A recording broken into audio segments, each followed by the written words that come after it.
अभी तक हमने डीबीएस में जो कवर किया था वो डिलीट के बारे में था कि डिलीट की क्या स्टेटमेंट होता है, किस टाइप से यूज़ करते हैं, और डिलीट क्या करता है, एक रो को डिलीट कर देता है टेबल से, ठीक है। तो हमने ये पढ़ा था। और वेयर क्लॉज के साथ स्पेसिफाई करना पड़ता है हर एक रिकॉर्ड को, ताकि हम जिसको डिलीट कर रहे हैं वही डिलीट हो, ठीक है।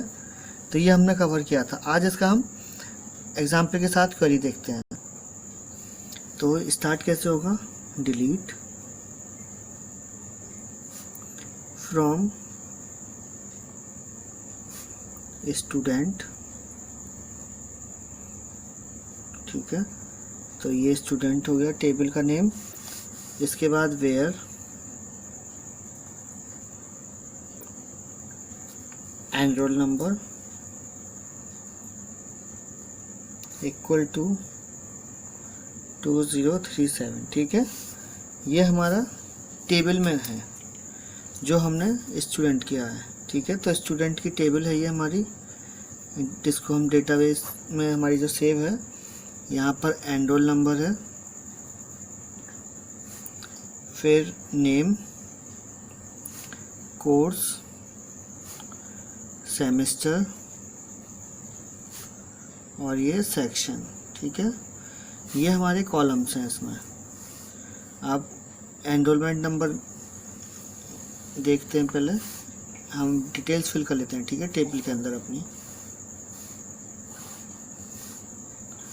तो एनरोलमेंट नंबर है 2011 पहले, फिर 2014, 2023, 2024, 2033, ठीक है।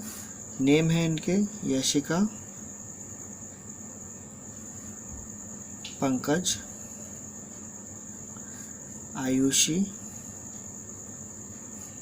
अपूर्वा और जस, ठीक है। ये नेम हो गए। कोर्स क्या है इन सभी का, एमसीए, ठीक है। एमसीए कोर्स आ गया यहाँ पर सभी का। सेमेस्टर इनका सभी का 3rd है। सेक्शन है ए सभी का, ठीक है। अब हमने क्वेरी कौन सी रन की है, delete from student where enrol number equal to 2037। क्या हमारे पास है, नहीं है, ठीक है। तो यहाँ पर हमारा डिलीट नहीं होगा, ये ऐसे ही रहेगा और कोई भी रिटर्न नहीं जाएगी वैल्यू, ठीक है। इसमें क्या है, you have made changes to the database rows affected 1। तो यहाँ पर जो है, पहले हम पुरानी टेबल में देखेंगे कि हमने उसमें सेव किया था नहीं सेव किया था। यस, हमने इससे पहले, ये हमारा आउटपुट आया है, ठीक है। हमने इससे पहले की अगर हम टेबल देखते हैं, वो मैं दिखा देता हूँ आपको। ये टेबल याद होगी आपको, राइट। हमने इंसर्ट में यूज़ किया था, जब इंसर्ट किया था, ठीक है। 2037 रामिया एमसीए 3rd ए।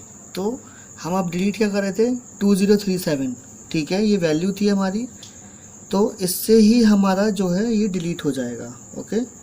क्योंकि ये वाला जो है हमारा डिलीट हो जाएगा पूरा रो, और इसके बाद जो वैल्यू बचेगी वो 2033 तक बचेगी, जस्ट तक, ओके। इसीलिए हमारा ये आउटपुट आया है लास्ट में, ठीक है। तो आई थिंक आपको ये क्लियर हो गया होगा अब डिलीट कैसे का वर्क करता है, ठीक है। इसके बाद हमारा है update.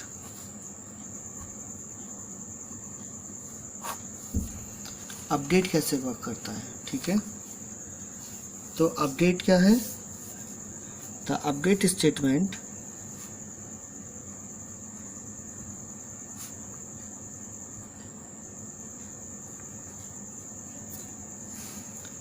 is used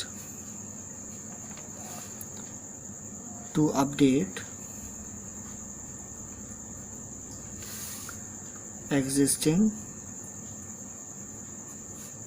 records in a table, ठीक है। तो अपडेट का यूज़ कहाँ होता है, जब भी कोई हमें एग्जिस्टिंग रिकॉर्ड को अपडेट करना है हमारी टेबल के अंदर, ठीक है, तब हम इसका यूज़ करते हैं अपडेट कमांड का, ठीक है, और अपडेट स्टेटमेंट का। तो इससे हमारा कोई भी रिकॉर्ड है वो अपडेट हो जाता है, ठीक है। Once data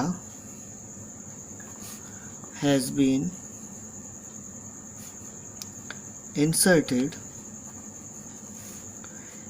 into a table in the database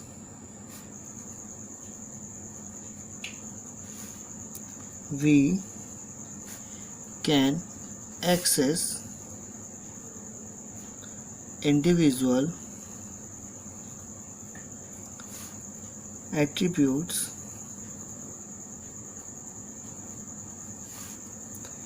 to update them। ठीक है, मतलब अगर हमारा कोई भी डेटा हमने अपडेट कर दिया है, ठीक है, टेबल के अंदर, और जो डेटाबेस में सेव हो जाता है, तो हम उसको एक्सेस कर सकते हैं इंडिविजुअल एट्रीब्यूट्स को कभी भी, जब भी हमें उसकी ज़रूरत हो रही है। ठीक है, अब इसकी सिंटैक्स क्या है?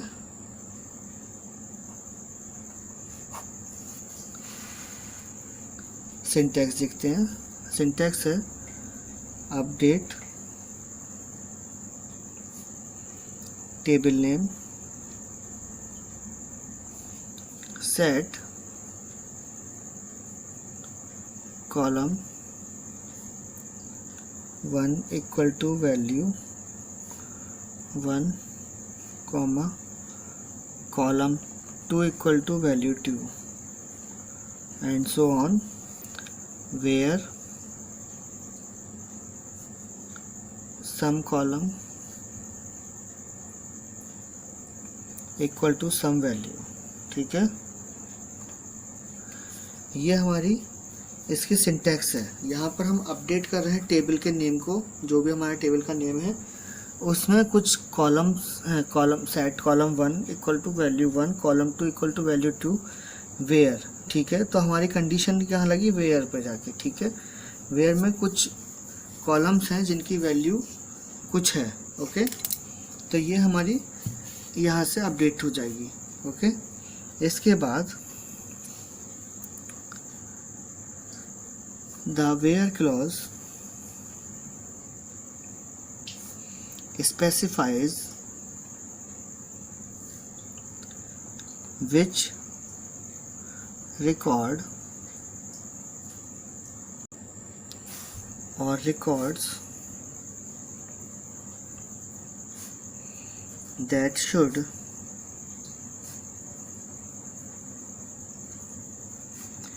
be updated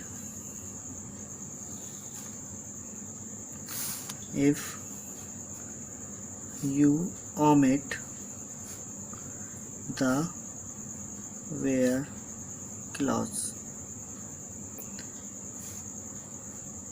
All records will be updated। ठीक है, इसका मतलब क्या है? जहाँ पे हमने वेयर क्लॉज स्पेसिफाई की है, तो वेयर क्लॉज क्या करता है? उस रिकॉर्ड को या फिर उन रिकॉर्ड्स को अपडेट करने में हमारी हेल्प करता है जहाँ भी हमने ऑमिट किया है, मतलब लिखा है वेयर क्लॉज को। ठीक है, तो इसको लिखने से हमारे जितने भी टेबल में डेटा होगा वो अपडेट हो जाएगा हमारा। ठीक है, अब इसका हम देखते हैं एग्जाम्पल। तो एक इसकी सिंटैक्स हमने देख ली थी, अब क्वेरी देखते हैं। Update student set name equal to V K Ramaiah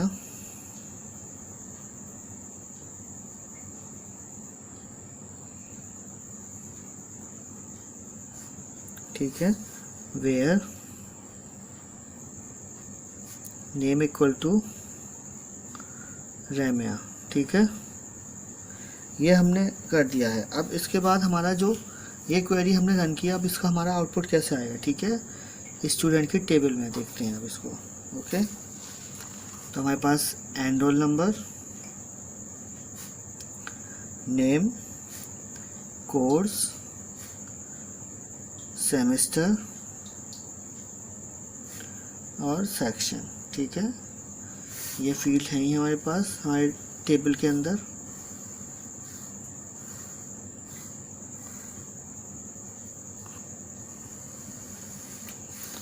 enrolment number क्या है? 2011, 2014, 2023, 2024, ओके। इसके अलावा 2033 और 2037, ठीक है, ये हमारा हो गया।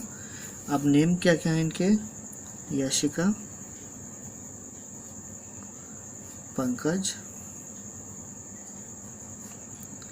आयुषी,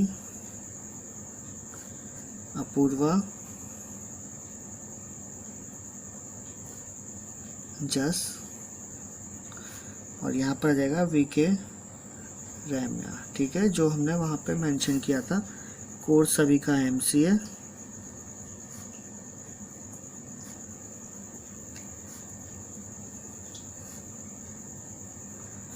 सेमेस्टर 3 है, सेक्शन A है इन सभी का, ठीक है। तो अपडेट कमांड से क्या हुआ, यहाँ पर जो नेम है इस कॉलम के अंदर, ठीक है, ये वाला, ठीक है, ये अपडेट हो गया हमारा, यहाँ पर वीके रैम्या आ गया रैम्या की जगह। ओके, तो इस तरह से हमारा ये अपडेट वर्क करता है। अब है हमारे पास order by clause. Okay, order by and group bye.